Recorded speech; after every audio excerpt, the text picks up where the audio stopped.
నిన్నటినే election commission ఆదేశాల మేరకు పల్నాడు జిల్లా కలెక్టర్గా నేను ఛార్జ్ తీసుకోవడం జరిగింది. కొంచెం ప్రత్యేకమైన కండిషన్స్లో ఇక్కడ రావడం మీ అందరికీ తెలిసిన విషయమే. ఎప్పుడు లేని విధంగా జనరల్గా ఎలక్షన్ కమిషన్ ద్వారా కలెక్టర్స్ ఎస్పీలు మారడం పోల్ తర్వాత జరగడం చాలా తక్కువ ఉంటుంది. బట్ మన జిల్లాలో ఈ పోస్ట్ పోల్ వైలెన్స్ కొంచెం ఎక్కువ జరగడం వల్ల ఎలక్షన్ కమిషన్ కొంచెం సీరియస్గా తీసుకొని నాకు ఇక్కడ పోస్టింగ్ ఇవ్వడం జరిగింది. సో దాని మేరకు మనకి ఉన్నటువంటి ప్రత్యేకమైన పని ఇప్పుడు కౌంటింగ్ సజాబ్గా నిర్వహించడము, పీస్ఫుల్గా కౌంటింగ్ పూర్తి చేయడము, కౌంటింగ్ తర్వాత కూడా ఎక్కడ అవాంఛనీయ ఘటనలు జరగకుండా చూడడము.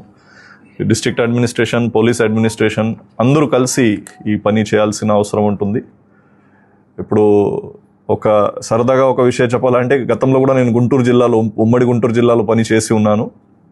అప్పుడు కూడా గుంటూరు మున్సిపల్ కమిషనర్గా వచ్చినప్పుడు ప్రత్యేకమైన కండిషన్స్లోనే రావడం జరిగింది.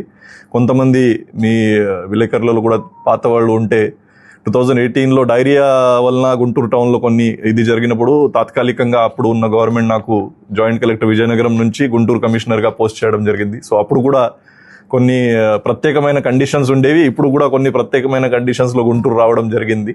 సో ఒక సామ్యం ఈ రెండు ఘటనలో ఉంది.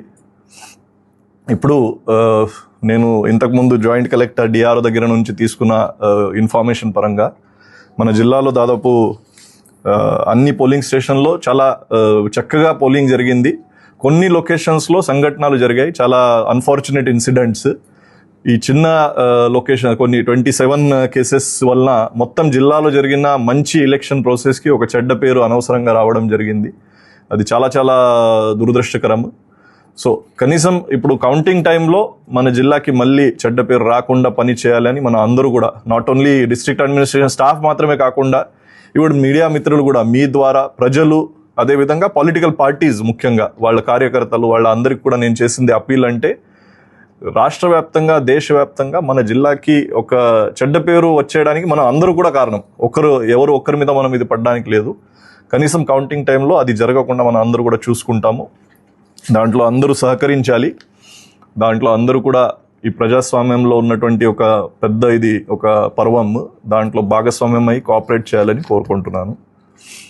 ఇప్పటివరకు జరిగిన వైలెన్స్ కేసెస్ ఏదైతే బుక్ అయ్యాయి దానికి కూడా త్వరితగతిన అన్ని ఛార్జ్ షీట్ పుటప్ చేయడం కానీ, పోలీస్ ద్వారా దానికి పర్సివేషన్ చేయడం అది చేసుకుంటాము.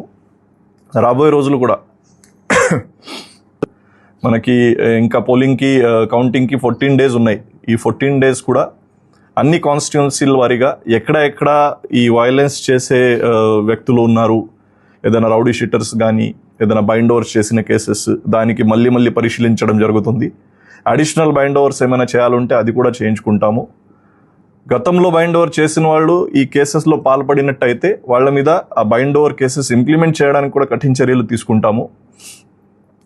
బైండ్ ఓవర్ చేసిన కేసెస్లు ఇప్పుడు కేసు బుక్ అయిన మనుషులు వాళ్ళలో ఏదైనా సామ్యం అయితే మనం కరెక్ట్గా బైండ్ ఓవర్ చేస్తామని కూడా మనకి ఒక అసెస్మెంట్ వచ్చేస్తుంది. దాంట్లో ఏదైనా తేడాలు ఉంటే అది ఎందుకు తేడాలు జరిగాయి, ఆ ముందు నుంచి అసెస్మెంట్ ఏమైనా లోపం జరిగిందా, ఇంకా అడిషనల్ బైండ్ ఓవర్స్ ఏమైనా చేయాలా, బైండింగ్ ఓవర్ కండిషన్స్ ఏమైనా పెంచాలా, అవి అన్నీ కూడా ఇప్పుడు పరిశీలించడం జరుగుతుంది.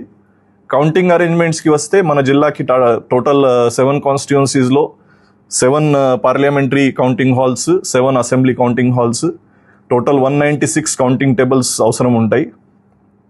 దానికి ఒక 700 దాకా మనకి స్టాఫ్ అవసరం ఉంటుంది. వాళ్ళ ట్రైనింగ్, వాళ్ళ ర్యాండమైజేషన్, ఈ ప్రక్రియ ఎలక్షన్ కమిషన్ గైడ్ లైన్స్ పరంగా ఇప్పుడు కొనసాగిస్తాము. దాంట్లో ఎక్కడా కూడా లోపం కానీ ల్యాబ్స్ ఉండడానికి అవకాశం లేదు.